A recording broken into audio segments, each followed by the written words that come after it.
Hi, welcome to Inman TV. I'm Joel Burzum. I'm here today with Charlie Young, who is COO of Coldwell Banker. Thanks for joining me, Charlie. Hi, Joel. Glad to be here. So, I've always thought of Coldwell Banker as being kind of one of the more cutting-edge real estate franchises, real estate brands. Yeah.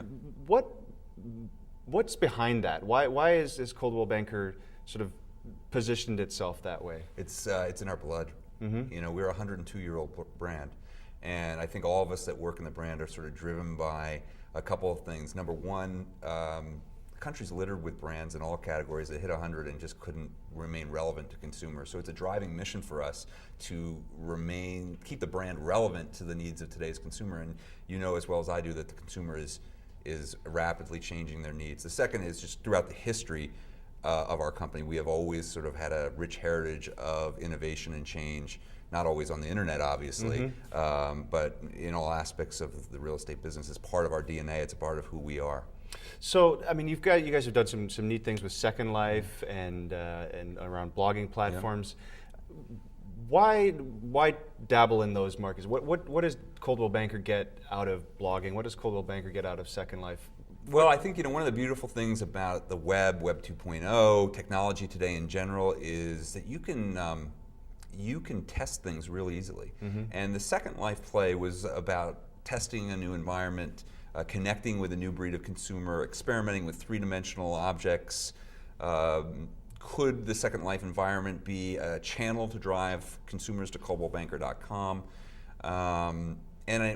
We've actually recently left Second Life, and we did because we achieved all of our goals. Mm-hmm. And at this point, the community isn't really scalable. There's not enough people there. Right. But we learned a lot from it, and I think it's a good example, not just within Second Life, but across all over the web, is that you're able to conduct initiatives at relatively low cost, get an instant read at how successful they are, mm-hmm. and then make decisions about whether you want to continue on or not. Right. And so that's what Second Life was about for us. Blogging is similar. It's a test environment. How can we provide a product that meets needs of consumers, but also starts to engage and educate our sales associate population on how to start to be more collaborative and interactive in a two-way kind of dialogue. So you touched upon consumers a little bit there. What do you think the real estate consumer of the 21st century is looking for these days?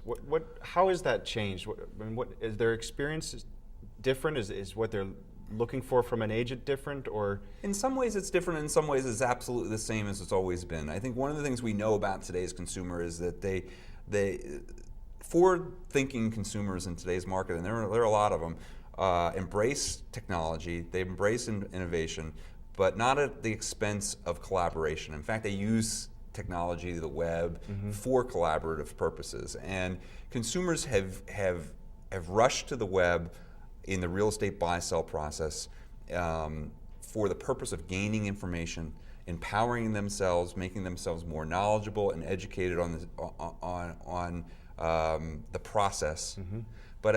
And that happens well before they ever engage with a sales professional. Sure. And but at some point they're going to, because mm-hmm. they still value the expertise, because they know all that information can only give them so much. Mm-hmm. And we really have to get the agent in the industry to really be prepared to deal with a consumer who comes now armed with a lot more information. Some accurate, some not. Right. Yeah. So just to flip that question a little bit on its head, what does the real estate agent of the 21st century then look to you? How do they? What do they need to be doing? Yeah. I think they need to be participating. Mm-hmm. They need to engage in the online conversation. They need to be feeding information. That's what the consumer is looking for.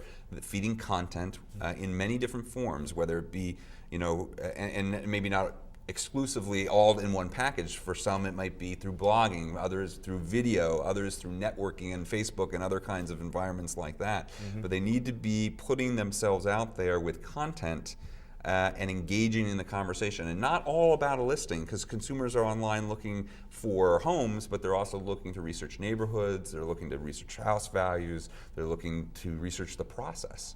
And so they need to make themselves available, they need to feed content, and they need to participate. And then when the consumer does enter the market, when they initiate, when they pick up the phone, when they enter an office, when they go to an open house, when they're ready to put a yard sign in their front yard, that agent needs to be prepared to deal with a consumer that is a lot more knowledgeable than they ever were before.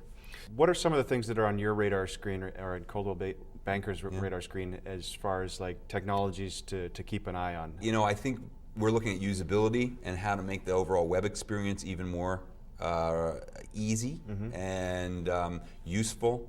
We're looking at search. We continue to pursue listing distribution and syndication and enabling Coldwell Banker listings to be seen in other places other than just coldwellbanker.com. I think that advancing a little further down the line, we're going to see more user-generated content and reaction to homes that are on the market and a dialogue generated around that. It's been great talking to you today. I've been here today with Charlie Young, who is COO of Coldwell Banker. I'm Joel Burslam, and this has been Inman TV. Thanks for tuning in.